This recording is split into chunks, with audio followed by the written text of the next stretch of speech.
तो हम equity and liability के बारे में एक एक करके बात करेंगे कि इनमें कौन कौन सी चीज़ें आती हैं। जैसे कि बात करने वाले हम इक्विटी एंड लायबिलिटी के बारे में, लायबिलिटीज़।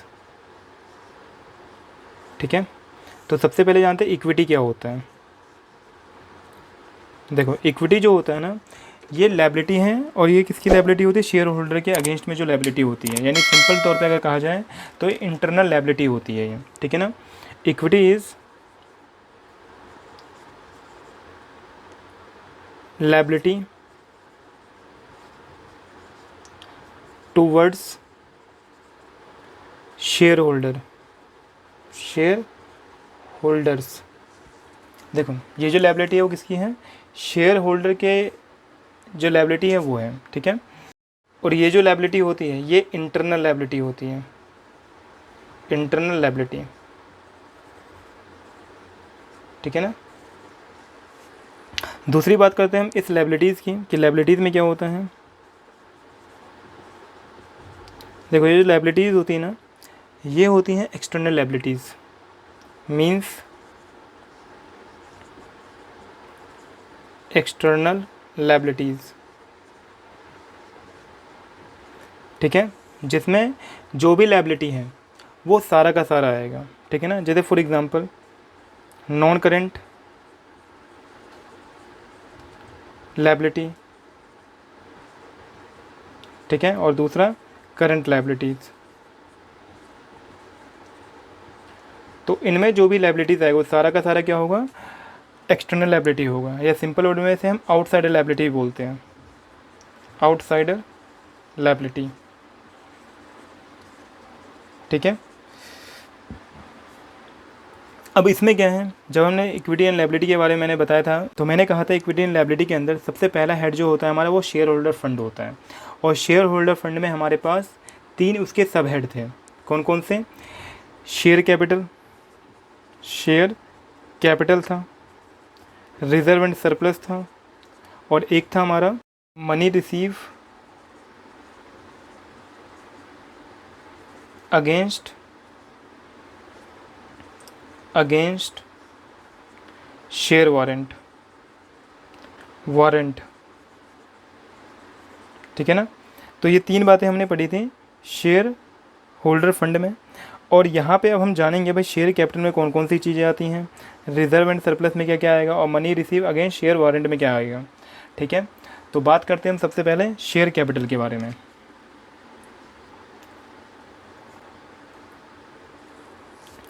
तो सबसे पहले हमारे पास शेयर कैपिटल, शेयर कैपिटल। देखो, शेयर कैपिटल जो होता है ये हमारे पास 3 तरह के। एक है हमारे पास ऑथोराइज्ड कैपिटल, ऑथोराइज्ड कैपिटल। दूसरा होता है इश्यूड कैपिटल, और तीसरा है हमारे पास सब्सक्राइब्ड कैपिटल, सब्सक्राइब्ड कैपिटल। देखो फ़र्क क्या है, जैसे मान के चलो कि कंपनी अपने लाइफ टाइम में जितना शेयर इश्यू कर सकती है, ठीक है ना, या सिंपल वर्ड में ये बोलूँ तो ये मैक्सिमम कैपिटल होता है। ठीक है ना, जैसे मान के चलो फॉर एग्जांपल 1 लाख रुपए तक के शेयर कंपनी इशू कर सकती है सब्सक्रिप्शन के लिए। ठीक है ना, इतना मैक्सिमम इतने रुपए का। और इसमें से कंपनी मान के चलो कि कंपनी मात्र 80,000 के शेयर इशू करती है। ठीक है ना, यानी 1 लाख रुपए मैक्सिमम कर सकती है, और कंपनी जो है एक पर्टिकुलर टाइम में 80,000 के शेयर इश्यूड करती है। ठीक है, और इसमें से जो पब्लिक है वो सिर्फ 75,000 रुपये के शेयर को सब्सक्राइब करती है। ठीक है ना, तो ये 3 बातें हो गई। जो टोटल मैक्सिमम कैपिटल होता है कंपनी का वो होता है ऑथराइज्ड कैपिटल, जितना कंपनी एक बार में इशू करती है वो होता है इश्यूड कैपिटल, और सब्सक्राइब कैपिटल क्या होता है, जो पब्लिक एक बार में जितना सब्सक्राइब कर लेती है वो होता है सब्सक्राइब कैपिटल। ये पूरा अमाउंट भी हो सकता है, ठीक है ना, कोई ज़रूरी नहीं कि 75 ही हो या कम ही हो, ये 80 तक का हो सकता है। ठीक है ना, और ये सब्सक्राइब्ड जो हमारे पास होते हैं ये भी 2 तरह के होते हैं। एक होता है subscribed and fully paid up, fully paid up. तो क्या अर्थ होता है इसका बताता हूँ। दूसरा होता है subscribe but not fully paid up. Fully paid up, देखो दोनों का मीनिंग क्या है। जैसे मान के चलो कि कंपनी के एक शेयर की जो वैल्यू है ना वो 10 रुपये है, ठीक है ना, और 10 रुपये हैं तो कंपनी पूरा का पूरा पैसा मांग सकती है, ठीक है ना। यानी कि कंपनी जब इशू करेगी तो 10 रुपये एक ही बार मान ले या इंस्टॉलमेंट में मांगे, लेकिन पूरा 10 रुपये मांगेगी वो, ठीक है ना। तो ये क्या होता है, सब्सक्राइब्ड है और ये फुल्ली पेड अप है, ठीक है, यानी पूरा पूरा पेड करना है। और जो शेयर होल्डर होते हैं वो पूरा पूरा पेड भी करते हैं। दूसरा होता है subscribe but not fully paid up. इसका मतलब है कंपनी ने शेयर इशू तो करे 10 रुपये के हिसाब से हैं, लेकिन कंपनी ने मांगे सिर्फ 8 रुपये, ठीक है ना। यानी कंपनी सिर्फ 8 रुपये मांग रही है, यानी 2 रुपये वो बाद में जब उनको ज़रूरत पड़ेगी तो मांग लेगा, लेकिन अभी के टाइम में सिर्फ 8 रुपये मांगे। या ऐसा भी हो सकता है कि किसी शेयर होल्डर ने सिर्फ 7 ही रुपये दिए, यानी कंपनी ने मांगे थे पूरे पूरे लेकिन सामने वाले ने सिर्फ 7 रुपये दिए। तो ये कंडीशन क्या होती है, subscribe but not fully paid up. या तो कंपनी ही ना मांगे या शेयर होल्डर ने पैसे दिए ही नहीं, ठीक है ना। तो ये क्या होता है हमारा subscribe but not fully paid up. Clear है बातें। इसमें फिर नेक्स्ट आता है कॉल्स अनपेड, ठीक है। और फिफ्थ आता है हमारा इसमें फोरफिटेड शेयर। फोरफिटेड शेयर, ठीक है ना। तो ये बेसिकली शेयर कैपिटल के सारे पार्ट्स हैं। कौन कौन से, authorised capital, issued capital, subscribe capital. और इसमें भी 2 क्लास है हमारे पास, एक है subscribe and fully paid up, यानी सब्सक्राइब हुआ है और पूरा पूरा पेड किया गया है। दूसरा है subscribe but not fully paid up, ठीक है ना। चौथा आता है कॉल्स अनपेड, यानी किसी शेयर होल्डर ने कॉल्स का पैसा नहीं दिया, या फोरफिटेड शेयर, ठीक है। ये सारी बातें आती हैं शेयर कैपिटल के अंडर में, ठीक है ना। नेक्स्ट है हमारा number 2 reserve and surplus. Reserves and surplus, देखो रिजर्व एंड सरप्लस क्या होता है। तो सबसे पहले इसके अंडर में आता है हमारे पास कैपिटल रिजर्व, कैपिटल रिजर्व्स। दूसरा है कैपिटल रिडम्पशन रिजर्व। तीसरा है debenture redemption reserve.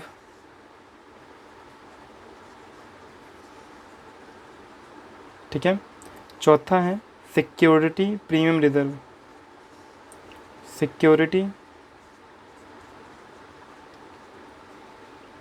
Premium reserve.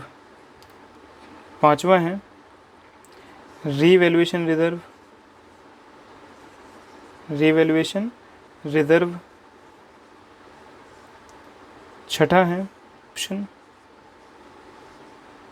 Share option outstanding account.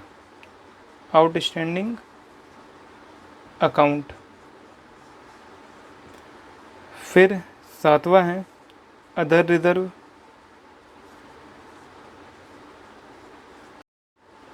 आठवां है सरप्लस। ठीक है ना। सरप्लस मतलब हमारा इसमें इंक्लूडिंग प्रॉफिट एंड लॉस। अगर प्रॉफिट है तो पॉजिटिव होगा और अगर लॉस है तो वो हमारा नेगेटिव होगा। ठीक है ना। तो ये है हमारा पूरा रिज़र्व का पोर्शन। ये रिज़र्व कौन कौन से कहाँ से कैसे बनाए जाते हैं इन सब की चर्चा हम किसी और वीडियोज़ में करेंगे, लेकिन अभी के लिए इस वीडियो में बस हम ये समझने वाले हैं कि भाई किस हेड में कौन कौन से पॉइंट्स हैं। ठीक है ना। तो ये रिज़र्व एंड सरप्लस का हमारा टॉपिक था। नंबर 3 आता है इसका money received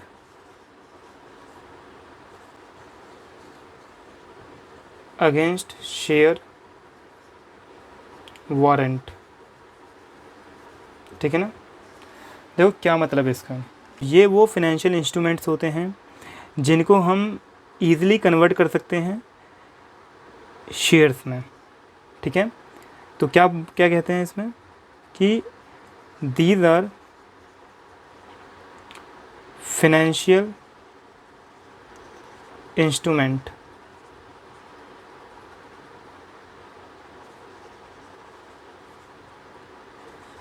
which can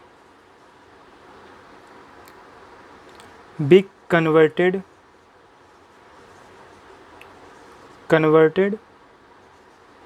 into equity share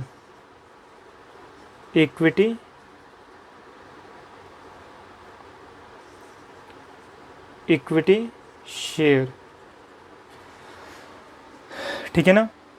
देखो इसको क्या करते हैं हम, ये वो फाइनेंशियल इंस्ट्रूमेंट्स होते हैं जिनको हम कन्वर्ट कर सकते हैं किसमें, इक्विटी शेयर में। अब बात आती है कि फाइनेंशियल इंस्ट्रूमेंट्स क्या होते हैं। तो देखो फाइनेंशियल इंस्ट्रूमेंट में बहुत सारी चीज़ें आ जाती हैं, लेकिन मैं सिंपल जो आपको जानते हो उन्हीं की बात करूँगा। जैसे चेक एक फाइनेंशियल इंस्ट्रूमेंट्स हैं, ठीक है ना। जैसे कि बॉन्ड्स एक फाइनेंशियल इंस्ट्रूमेंट्स हैं, ठीक है ना। शेयर्स अपने आप में एक फाइनेंशियल इंस्ट्रूमेंट्स हैं, ठीक है। जैसे स्टॉक्स, ये भी क्या है, एक फाइनेंशियल इंस्ट्रूमेंट्स हैं, ठीक है ना। तो इतनी सी बातों को समझते हैं। तो ये वो फाइनेंशियल इंस्ट्रूमेंट्स होते हैं जिनको हम इजीली कन्वर्ट कर सकते हैं इक्विटी शेयर में, राइट। मेजर हेड 2 हैं और ये हैं share application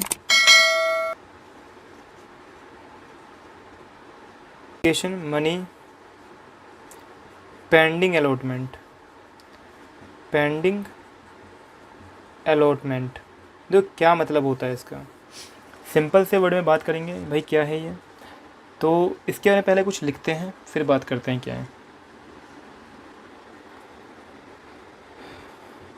when application money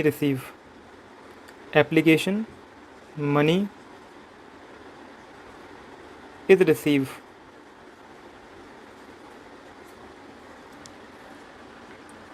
by the company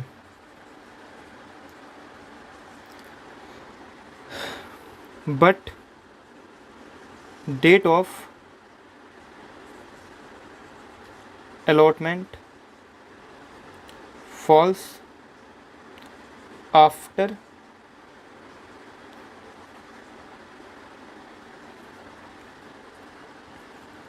balance sheet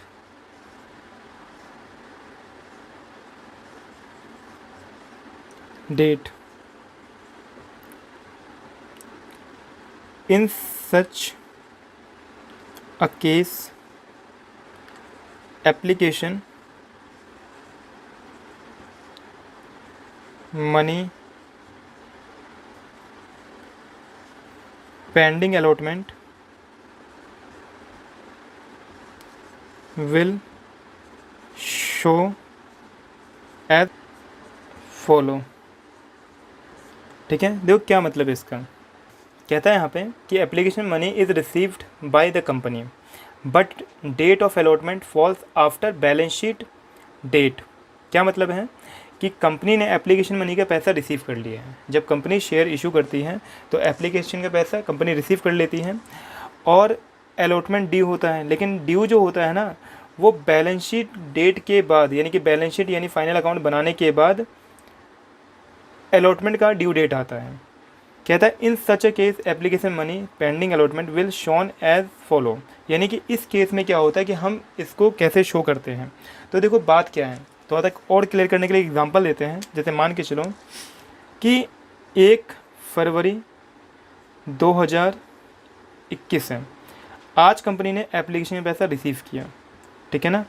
अब जब कंपनी एप्लीकेशन का पैसा रिसीव करती है तो उसके पास ऑप्शन क्या होता है कि उनको शेयर दे दें, यानी अलॉट कर दे शेयर, और दूसरा ऑप्शन होता है कि कंपनी उनको रिफ़ंड कर दें, ठीक है ना, उनका पैसा जो है वो रिफ़ंड कर दें, है ना। 2 ऑप्शन होते हैं कंपनी के पास। लेकिन हुआ क्या कि 1/2/2021 में एप्लीकेशन पैसा रिसीव किया, लेकिन कंपनी उनको शेयर अलॉट करेगी, और अलॉट अगर करेगी तो उसका डेट मान के चलो कि वो है 5/5/2021 में। लेकिन उससे पहले आ जाता है 31 मार्च, ठीक है ना, 31/3/2021 का आ जाएगा। और यहाँ पे कंपनी अपना बनाएगी फाइनल अकाउंट, राइट। कंपनी अगर फाइनल अकाउंट बनाएगी तो उस समय इसकी जो रिकॉर्डिंग हुई है ना, जो अलॉटमेंट कंपनी देगी या रिफ़ंड करेगी, तो उस समय इसकी रिकॉर्डिंग क्या करी जाए। तो इसके दो तरीके रिकॉर्ड करने के लिए। पहला रिकॉर्डिंग का तरीका ये है कि अगर कंपनी उनको अलॉट करेगी शेयर, तो भाई वो हमारा आ जाएगा इस हेड के अंदर, ठीक है ना, यानी कि share application money pending allotment, ठीक है ना। और ये क्या होगा, जब कंपनी उसको अलॉट करेगी शेयर, ठीक है। और दूसरा कंडीशन क्या है कि कंपनी उनको रिफ़ंड कर दे, और जब रिफ़ंड करेगी तो शो करेंगे अदर करंट लायबिलिटी के अंडर में, ठीक है। तो ये सिंपल सी बात में इनको समझ जाना है, और इसमें और भी बातें आती हैं, लेकिन यहाँ पे समझने के लिए इतना इनफ है, ठीक है। ये कब होगा, ये कब शो करेंगे हम, जब इसको हम रिफ़ंड करेंगे। बात क्लियर हो गई होगी, ठीक है। तो यह होता है हमारा share application money pending allotment का treatment, right. Number third major head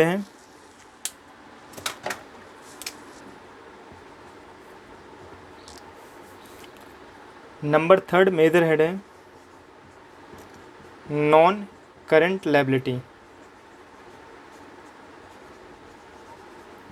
liabilities, ठीक है ये। और इसके अंडर में जो सबसे पहला हमारा आता है वो आता है long term borrowings,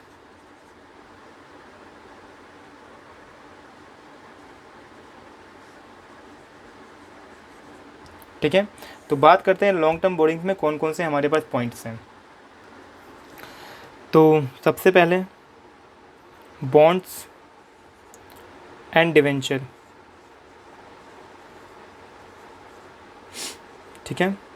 number 2 terms loan, और इसमें जो हमारे पास ये फ्रॉम बैंक हो सकता है, फ्रॉम बैंक या from other parties. Number 3 deferred payment liability,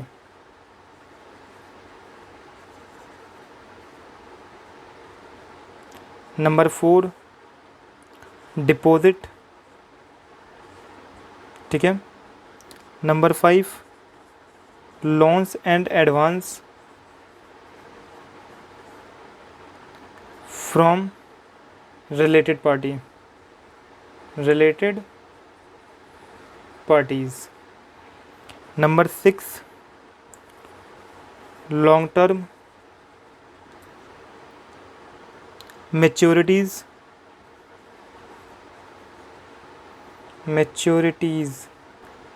of finance lease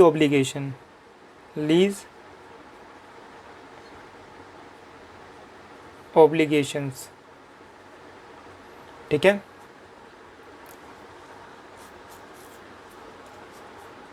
next other loans and advance, ठीक है ना। तो ये हमारे पास आता है लॉन्ग टर्म बोरिंग्स में, राइट। तो फटाफट इसको नोट कर लो और फिर देखते हैं नेक्स्ट। इसमें हमारे पास नेक्स्ट जो पॉइंट है बी, वो है डेफर्ड टैक्स लायबिलिटीज़। देखो ध्यान से समझना है इसको क्या होता है। इसको समझने के लिए ना हमें दो बातों को समझना पड़ेगा। एक है हमारा अकाउंटिंग इनकम, और एक होता है हमारा टैक्सेबल इनकम।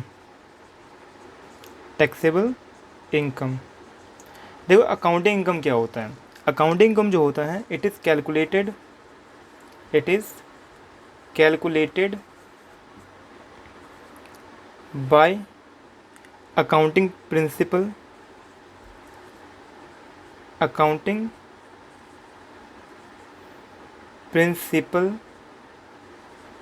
और स्टैंडर्ड, ठीक है ना। यानी जो भी हमने पढ़ा होता है अकाउंटिंग प्रिंसिपल या स्टैंडर्ड्स या बोल लो प्रैक्टिसेस, तो जो हमारी इनकम आती है उसे हम अकाउंटिंग इनकम बोलते हैं। यानी इसको अकाउंटिंग इनकम को कैलकुलेट करने के लिए हमें अकाउंटिंग के प्रिंसिपल्स या स्टैंडर्ड या जो भी प्रैक्टिसेस होता है उसको फॉलो करना होता है। और टैक्सेबल इनकम होता है हमारा, it is calculated as per the provision of income tax. Income tax यानी इसको जो कैलकुलेट किया जाता है वो इनकम टैक्स के जो प्रोविज़न्स हैं, यानी उसके जो भी स्टैंडर्ड से रूल और रेगुलेशंस हैं उसके हिसाब से ये इनकम कैलकुलेट की जाती है, यानी अकाउंटिंग इनकम और टैक्सेबल इनकम। अब होता क्या है, इसकी जो वजह है वो हो सकती हैं, number 1 timing difference, timing difference, ठीक है। और number 2 permanent difference, permanent difference, ठीक है। तो इन दो वजहों से क्या होता है, हमारा डिफरेंसेस आता है। क्या होगा कि या तो हमारा अकाउंटिंग डिफरेंस ज़्यादा होगा या हमारा टैक्सेबल इनकम ज़्यादा होगा। तो जब हमारा टैक्सेबल इनकम ज़्यादा होता है, ठीक है ना, taxable income is more than accounting income, accounting income.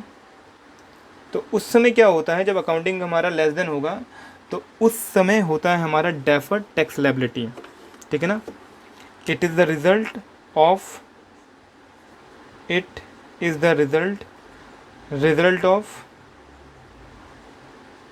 Result of what, deferred tax liability, deferred tax liability, ठीक है ना। तो सिंपल सी बात याद रखनी है कि जब भी हमारा टैक्सेबल इनकम ज़्यादा होगा अकाउंटिंग इनकम से, उस समय होता है हमारा डेफर्ड टैक्स लायबिलिटी। और अब इसको उल्टा कर दूँ, when accounting income is more than taxable income, taxable income, तो इस समय क्या होता है, इस समय होता है हमारा ये deferred tax asset, deferred tax asset बोला जाता है। तो बात क्लियर होगी कि दोनों में फ़र्क क्या है, डेफर्ड टैक्स लायबिलिटी और डेफर्ड टैक्स असेट में, ठीक है ना। तो ये होता है हमारा डेफर्ड टैक्स लायबिलिटी। नेक्स्ट आता है C, other long term liability, other long term liability, liabilities, ठीक है ना। अब इसमें कौन कौन से आइटम्स आएंगे हमारे पास, देखते हैं उसको। इसमें आएगा हमारे पास ट्रेड पेबल्स, ठीक है ना। और ट्रेड पेबल्स की जब हम बात करेंगे, क्योंकि ये क्या है, लॉन्ग टर्म लायबिलिटीज़ हैं, तो इसमें हमारे पास आएगा क्रेडिटर और एक आएगा हमारा बीपी, ठीक है, bills payable, bills payable, right. और ये जो होंगे, ये हमारे पास जो लायबिलिटीज़ होगी वो मोर देन 12 मंथ वाले होंगे ये, ठीक है ना। दूसरा होता है अदर्स, ठीक है ना। अदर्स में क्या आता है हमारे पास कि ये भी क्या होगा, मोर देन 12 मंथ वाले होंगे ये, मोर देन 12 मंथ। तो क्या हो सकता है इसके अंदर, इसके अंदर हो सकता है हमारे पास premium payable on redemption of debenture, ठीक है ना। तो इस तरह के हमारे पास ये अदर्स में आ सकते हैं, या premium payable on preference share, preference share, ठीक है। तो ये हमारे पास अदर्स की लायबिलिटी में आ सकते हैं ये। नेक्स्ट है हमारे पास D, long term provisions, provisions इसमें आ जाएगा हमारे पास number 1 provision for employ benefit, ठीक है ना, बेनिफिट्स।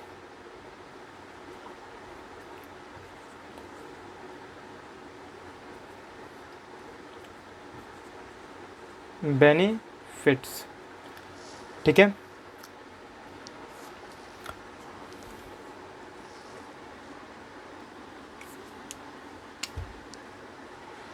नंबर 2 है हमारा अदर्स। अदर्स में जैसे कि आ जाएगा हमारे पास provision for warranty claim, warranty claim. तो ये हमारा आता है लॉन्ग टर्म प्रोविजंस के अंडर में, राइट। नेक्स्ट आता है हमारा करंट लायबिलिटी, ठीक है ना। और ये जो है हमारे पास, ये हमारा 4th मेजर हेड है लायबिलिटीज़, ठीक है ना, ये 4th मेजर हेड है हमारा।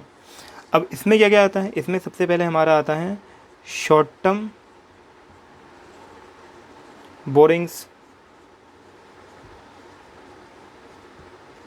नंबर 2 आता है हमारा ट्रेड पेबल्स,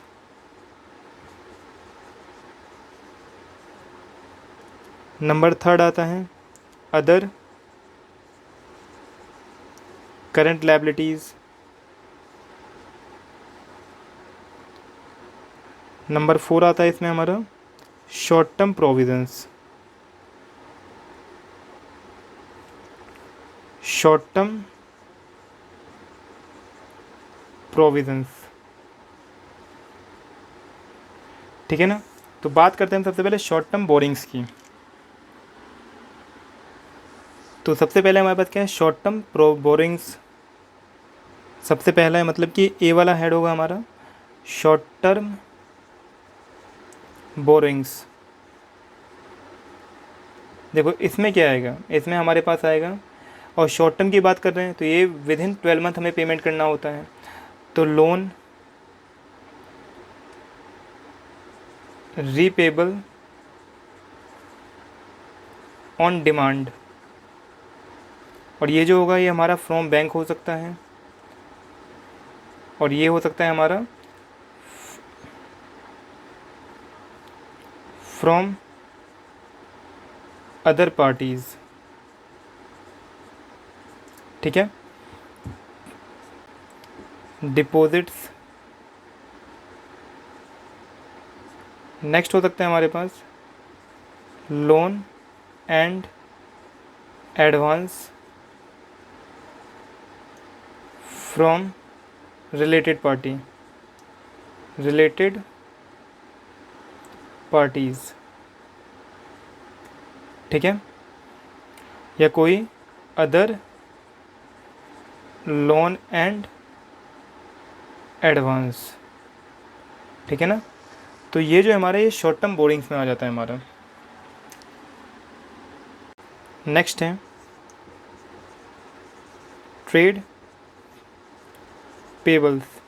और जब हम ट्रेड पेबल्स की बात करते हैं तो यहाँ पे 2 बातें आएंगी हमारे पास, एक आता है हमारा क्रेडिटर और दूसरा आता है हमारा बिल्स पेबल। और ये जो आइटम्स हैं ये विद इन 12 मंथ में हमें पेमेंट करना पड़ता है, ठीक है ना। जैसे ये चीज़ हमने पढ़ा था अदर लॉन्ग टर्म लायबिलिटीज़ में भी, लेकिन वो क्या था, वो मोर देन 12 मंथ वाला था, और ये जो है हमारा वो लेस देन 12 मंथ है, ठीक है। तो ये चीज़ ध्यान रखना है। नेक्स्ट आता है हमारा अदर करेंट लायबिलिटी, अदर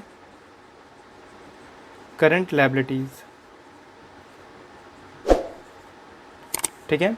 देखो इसमें क्या होता है, इसमें हमारा आता है नंबर 1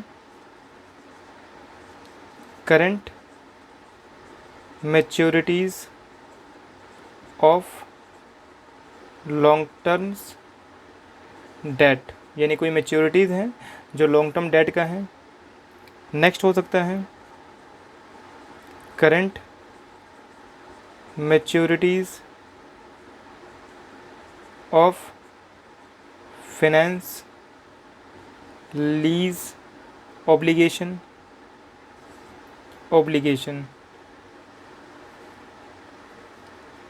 ठीक है। इंटरेस्ट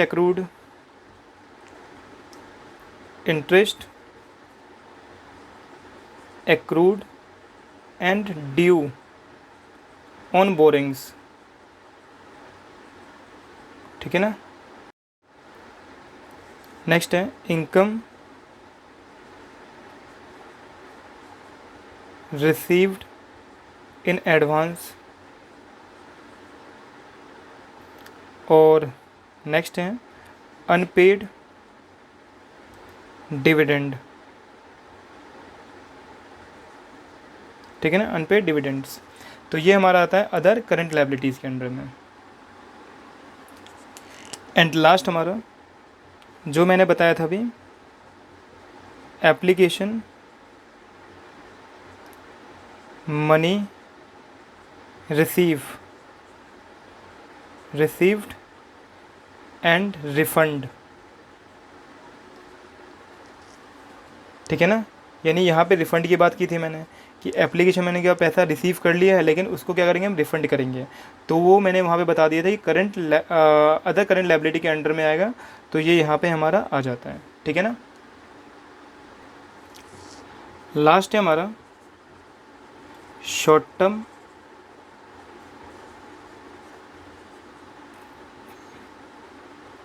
प्रोविज़न्स, ठीक है ना। अब इसमें क्या आता है, इसमें आता है हमारे पास प्रोविज़न फॉर डाउटफुल डेट्स।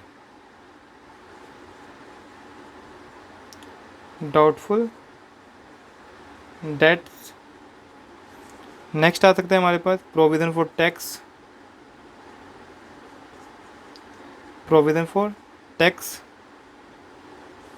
यह आ सकता है हमारे पास proposed dividend.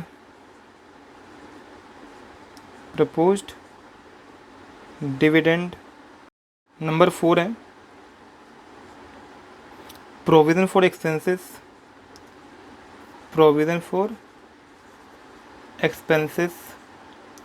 Number 5 provisions for employ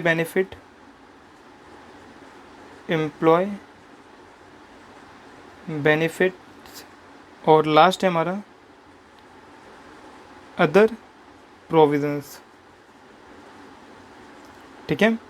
तो ये सारे पार्ट्स हैं हमारे पास इक्विटी एंड लायबिलिटी के। तो इसको बड़े ध्यान से समझना पड़ेगा और इनको याद भी रखना पड़ेगा, और ये कि जो भी हमारे पास मेजर हेड हैं और उनके सब पॉइंट्स हैं, उनके अंदर कौन कौन से आइटम्स आएंगे, ठीक है ना।